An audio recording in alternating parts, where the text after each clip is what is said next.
Welcome to the 12th episode of Coffee42, which is titled Manipulation and Cults. We are going to dive into the meaning of cults and manipulation, how cults use manipulation, most famous cults, ways to know if you are manipulated, and how to avoid it. Cults have long fascinated and horrified society with their secretive rituals, charismatic leaders, and often devastating consequences of their followers. A cult is a group of people who strongly believe in something or someone. They might follow special practices or a leader. Some cults are harmless, but others can be harmful or controlling. Cults often make headlines with devastating stories of former members recounting their experiences. This raises the question, why did they join in the first place? Manipulation plays a crucial role here. Cult leaders skillfully employ manipulation tactics to attract and retain followers, regardless of the harmfulness of their beliefs. Manipulation means influencing or controlling someone or something in a clever or dishonest way to achieve a desired outcome, often without their full awareness or consent. It involves tactics like persuasion or deception to make others act in a certain manner or to serve the manipulator's interests. Therefore, what are the tactics that manipulators use to get people to do what they want? One common form of manipulation is emotional manipulation, where individuals use tactics such as guilt tripping, gaslighting, or playing on someone's emotions to get them to behave in a certain way or make specific decisions. This can include using flattery, withholding affection, or even threats to manipulate someone's feelings and actions. Another form of manipulation is psychological manipulation, which involves influencing someone's thoughts, beliefs, or perceptions through techniques like persuasion, misinformation, or selective presentation of information. This can include using propaganda or manipulation of facts to sway someone's opinions or decisions. In relationships, manipulation can manifest in various ways, such as controlling behavior, manipulation of finances, or emotional abuse. This can include tactics like isolating someone from friends and family, monitoring their activities, or undermining their self esteem to maintain power and control in relationship. In business and politics, manipulation can take the form of manipulation of markets, deception of consumers, or manipulation of public opinion. This can include tactics like false advertising, spreading misinformation, or using propaganda to sway public opinion in favor of a particular agenda or narrative. As we can see, manipulation exists in every place and form. This is a powerful thing that someone could possess. Now let us see specifically how cult leaders use these manipulation tactics. Cult leaders often use various manipulation tactics to attract and retain followers. Some common types of manipulation include number 1, love bombing. Love bombing cult leaders may overwhelm individuals with affection, attention, and praise to create a sense of belonging and dependency. Number 2, isolation. They might isolate followers from friends, family, and outside influences to control their behavior and thoughts. Number 3, fear and intimidation. Leaders may instill fear or use threats to coerce compliance, making followers feel vulnerable and dependent on the group for protection. Number 4, guilt and shame. They manipulate followers by including feelings of guilt or shame. If they question or resist the group beliefs or practices, they are punished. Number 5, charismatic persuasion. Cult leaders often possess charismatic personalities and use persuasive techniques to captivate and influence their followers, making them more likely to comply with their demands. Number 6, information control. Leaders may control or manipulate the flow of information within the group, limiting access to outside perspectives and critical thinking. And number 7, financial exploitation. Some cults exploit their followers financially, demanding money or assets under the guise of spiritual or personal development. These manipulation tactics can create a powerful and psychological grip on individuals, leading them to join and remain loyal to the cult leaders, despite any harmful consequences. These tactics may seem avoidable to you, or you think that you could just see the truth behind these cult leaders and avoid it. However, cult leaders know these and almost always target individuals who are vulnerable. These individuals lack something in their life, and they mostly look for validation through something a cult leader may falsely promise or even give them just a small taste of it. Now let's go to the section of cults that existed. Here we're going to speak about cults that made strong impacts in the society due to their horrendous and heinous acts. The first cult is the People's Cult, founded by Jim Jones in 1950. It stands as one of the most tragic and controversial examples of a religious movement turned into a cult in modern history. Initially established as a progressive and socially conscious church, the People's Temple evolved into a highly authoritarian and ultimately destructive organization. Jim Jones, the charismatic leader of the People's Temple, adopted ideals of racial integration, social justice, and communal living. He attracted a diverse following, including African Americans, white progressives, and individuals whom were let down by society. Jones' preaching emphasized equality and the creation of a utopian community free from the injustices of the outside world. Central to the People's Temple ideology was the concept of apostolic socialism, which combined elements of Christianity with a social principle. Members were encouraged to donate their time, resources, and even their entire lives to the cause of building a better society. The temple operated several communal living facilities where members shared their possessions and worked together for the collective good. However, beneath the surface, the People's Temple harbored darker realities. Jones exerted absolute control over his followers, employing manipulation, coercion, and psychological abuse to maintain his authority. Disobeying people would be punished, and members were discouraged from questioning the leader's decisions or teachings. The temple's isolation from the outside world further reinforced Jones' influence, as members became increasingly dependent on him for guidance and validation. As the organization grew in size and influence, concerns about its practices began to emerge.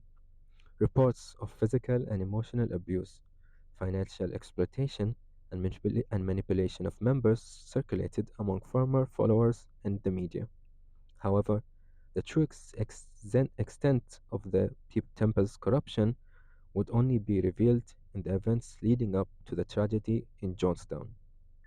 In 1977, amid legal troubles in the United States, Jim Jones relocated the People's Temple to a remote jungle settlement in Guyana, a country in South America, which he dubbed Jonestown. Apparently, intended as a utopian paradise, Jonestown quickly devolved into a nightmare of isolation, deprivation, and paranoia. Jones' grip on his followers tightened as he imposed increasingly severe measures to maintain control over the community. On November 18, 1978, the world was shocked by the news of Jonestown massacre, in which over 900 members of the People's Temple, including children, died in a mass murder-suicide orchestrated by Jim Jones. The tragic natural disaster, the images of bodies covered across the jungle poisoned by cyanide-laced flavored drink. The legacy of People's Temple serves as a cautionary tale about the seductive allure of charismatic leaders and the dangers of blind obedience. It highlights the importance of critical thinking, skepticism, and vigilance in the face of organizations that prey on vulnerability and exploit the human desire for meaning and belonging. The second cult is Heaven's Gate, a religious cult formed in the early 1970s in Southern Carolina. Is one of the most infamous and tragic examples of cult phenomena in modern history. Founded by Marshall Applewhite and Bonnie Nettles, Heaven's Gate blended elements of Christianity, science fiction, and New Age spirituality to create a belief system that promised spiritual rising and salvation through a spiritual journey. Heaven's Gate had the concept of transcendence from the human condition through a process they called graduation. Applewhite and Nettles claimed to be divine messengers or two witnesses mentioned in the book of Revelation, tasked with preparing their followers for a higher existence. They preached that human bodies were just vessels, and to achieve salvation, or in other words, be saved from the end, followers needed to give up all earthly attachments, including family possessions and identity. The cult underwent several transformations over the years, adapting its beliefs and practices as Applewhites and Nettles interpreted signs and revelations. They encouraged their followers to adopt a minimalist lifestyle, often living in a communally in severe conditions. Members took on new names, dressed in uniforms, and stick to strict codes of conduct, including a vegetarian diet. One of the most distinctive aspects of Heaven's Gate was its fascination with UFOs and extraterrestrial beings. Applewhite and Nettles claimed that they were in contact with higher beings from a distant galaxy who would eventually arrive to collect the faithful and transport them to a higher plane of existence. This belief led to the tragic events of 1997. In March of 1997, as the comet Hale-Bopp made its closest approach to Earth, Heaven's Gate members interpreted this cosmic event as the sign that they've been waiting for, convinced that the spaceship was following the comet that would take them to their final destination. Applewhite and his followers carefully planned their exit from Earth in coordinated act of mass suicide. 39 members of the cult ingested a lethal mixture of drugs and alcohol in a rented mansion in Rancho Santa Fe, Carolina. They believed that by shedding their earthly bodies, they would be able to board the spaceship and ascend to a higher level of existence. In the aftermath of the tragedy, investigations revealed the extent of the psychological manipulation and control exerted by Applewhite and Nettles over their followers. Many former members spoke of intense brainwashing and isolation they experienced within the cult, highlighting the power dynamics and psychological tactics used to maintain obedience and loyalty. The third cult is the Children of God, also known as the Family International. It's a religious movement that emerged in the late 1960s, founded by David Berg, also known as Moses David or Father David. Initially presenting itself as a countercultural Christian group, the Children of God gained notoriety of its unconventional beliefs, practices, and controversies that surrounded its existence. At its beginning, the Children of God sought to spread a message of love, communal living, and radical devotion to Jesus Christ. Members of the group, known as disciples or Jesus' people, engaged in spreading the gospel, communal living, and social outreach, often targeting young people disappointed by the mainstream society.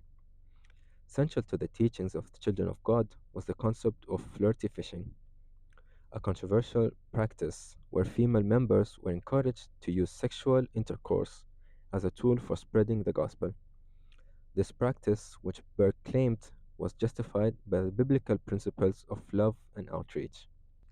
It garnered significant criticism from both within and outside of the group. Over time, the Children of God faced allegations of physical and sexual abuse, particularly directed towards children born into the movement or brought into the communal living arrangements. Former members reported instances of neglect, exploitation, and manipulation, leading to investigations and legal actions in various countries where the group operated. In response to the legal challenges, the Children of God underwent several rebrandings and transformations. In the 1980s, the group officially adopted the name The Family and attempted to distance itself from its more controversial practices, including flirty fishing. However, allegations of abuse and misconduct continued to plague the organization. In recent years, the Family International has sought to rehabilitate its image and present itself as a more mainstream Christian group focused on spiritual outreach and humanitarian work. The legacy of the Children of God continues to be marked by its controversial history, allegations of abuse, and the impact it had on the lives of its members, both positive and negative. The story of Children of God serves as a cautionary tale about the dangers of unchecked charismatic leadership, the vulnerability of individuals to manipulation, and the potential for harm within religious movements. It highlights the importance of critical thinking, skepticism, and accountability in assessing the legitimacy and ethical conduct of religious organizations. While the Children of God may have undergone changes over the years, its legacy remains a reminder of the complexities of faith, power, and human nature. The fourth cult is the Rajneesh movement, also known as the Osho movement, emerged in the 1970s under the leadership of Indian mystic and spiritual teacher Bhagwan Sri Rajneesh. Later known as Osho, the movement gained international fame for its unique blend of Eastern spirituality, Western psychotherapy, and total social experimentation. Rajneesh, a charismatic and controversial figure, attracted followers from around the world with his teachings of meditation, mindfulness, and the pursuit of spiritual enlightenment. He challenged traditional religious and social norms, advocating for a free and unique approach to spirituality. Central to the Rajneesh movement was the practice of dynamic meditation, a form of active meditation designed to release pent up emotions and facilitate self awareness. Followers engaged in variety of meditation techniques, including chanting, dancing, and purging, as a means of transcending the limitations of the ego and attaining a state of inner peace. The movement established several international communities, most notably the Rajneeshpuram commune in Oregon, USA, where thousands of followers lived and worked together in a self-sustaining environment. Rajneeshpuram attracts both admiration and controversy for its ambitious visions of creating a utopian society based on principles of freedom, creativity, and spiritual growth. However, the Rajneesh movement also faced criticism and legal challenges, particularly surrounding allegations of financial misconduct, immigration fraud, and the authoritarian leadership style of Rajneesh. Rajneesh teachings on sexuality and relationships have been a source of controversy. The practice of free love and the encouragement of open relationships within the commune raised concerns about sexual exploitation and consent. The Rajneesh movement faced scrutiny over health related issues, including the spread of infectious disease within the commune. The use of communal living arrangements and shared facilities, combined with the lack of healthcare, led to outbreaks of illnesses such as salmonella, which affected both members and surrounding communities. Tensions between the commune and local residents in Oregon escalated, leading to confrontations with law enforcement and ultimately the collapse of Rajneeshpuram. In 1985, Rajneesh pleaded guilty to immigration fraud charges was deport charges and was deported from USA. He later settled in India where he continued to teach and inspire followers until his death in 1990. Despite the controversies and challenges that plagued the movement, the teaching of Osho remain influential among spiritual seekers worldwide.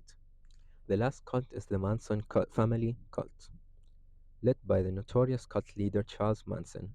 remains one of the most infamous and disturbing chapters in modern American history. Formed in the late 1960s, the Manson family was a communal cult that attracted youths with promises of spiritual enlightenment and a sense of belonging. However, behind the facade of peace and love lurked a dark and twisted ideology that ultimately led to one of the most shocking and brutal crimes in the US history.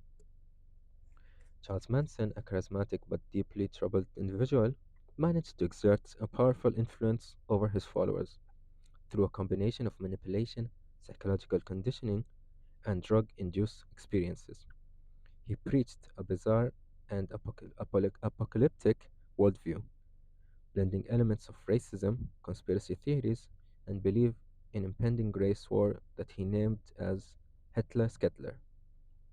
Central to Manson's ideology was the idea of society was on the brink of collapse, and that he and his followers were destined to emerge as the leaders of the New World Order following the race war. In, in preparation for this race war, Manson decided and directed his followers to commit a series of gruesome murders and intending to incite fear and chaos among the population. The most infamous killings that occurred on the night of August 8 and 9 in 1969, when Manson instructed several of his followers to carry out a brutal massacre at the residence of actress Sharon Tate. Tate, who was 8 months pregnant at the time, and four of others were brutally murdered in a horrifying display of violence and that shocked the nation. Ultimately, Manson and several of his followers were apprehended and charged with multiple counts of murder. Despite being convicted and sentenced to life in prison, Manson continued to exert a disturbing fascination over the public imagination until his death in 2017. These cults vary widely in their beliefs, practices, and histories, but they all share a common thread of charismatic leadership, manipulation of followers, and often tragic outcomes. Therefore, the question is, how do we know if we are being manipulated? And the bigger question is, how do we avoid it? Identifying manipulation and avoiding it can be challenging, but there are proven methods and behaviors to watch and stay away from. Number one, trust your gut instincts. Intuition often picks up subtle indication that something isn't right. If you feel uneasy or uncomfortable in someone's presence or during an interaction, it's worth examining why you feel that way. Number two, observe patterns of behavior. Look for consistent patterns of behavior from the person in question. Manipulators often have a history of using similar tactics to control or influence others. Number three, notice changes in behavior or feelings. If you notice significant changes in your behavior, emotions, or self esteem after interacting with someone, it could be a sign of manipulation.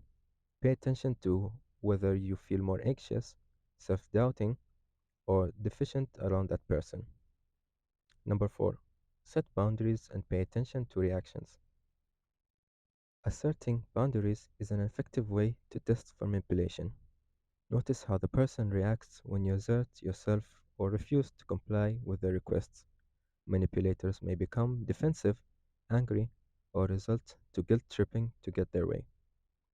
Number five, question if something doesn't add up or seems too good to be true, trust your instincts and investigate further. Manipulators often use deception and half truths to manipulate others, so it's essential to question inconsistencies or discrepancies in their stories. Number six, seek outside perspective. Trusted friends, family members, or professionals can provide valuable outside perspective on your relationships and interactions. They may notice red flags or patterns of manipulation that you might overlook. And lastly, number seven, educate yourself on manipulative tactics. Learn about common manipulative tactics such as gaslighting, guilt tripping, love bombing, and playing the victim. Recognizing these tactics when they occur can help you protect yourself from manipulation. Overall, manipulation is a complex phenomenon that can have serious consequences for individuals and society as a whole. Recognizing manipulation tactics And learning how to protect oneself from being manipulated is essential for maintaining healthy relationships, making informed decisions, and safeguarding against exploitation. And that's the end to our 12th episode. Thank you for tuning in Coffee42, and I hope to see you in the next episode. Remember, staying alert, setting boundaries, and trusting your instincts are key to protecting yourself from manipulation. If you ever feel you're being manipulated, reach out to trusted friends, family, or professionals for support. Until next time, take care.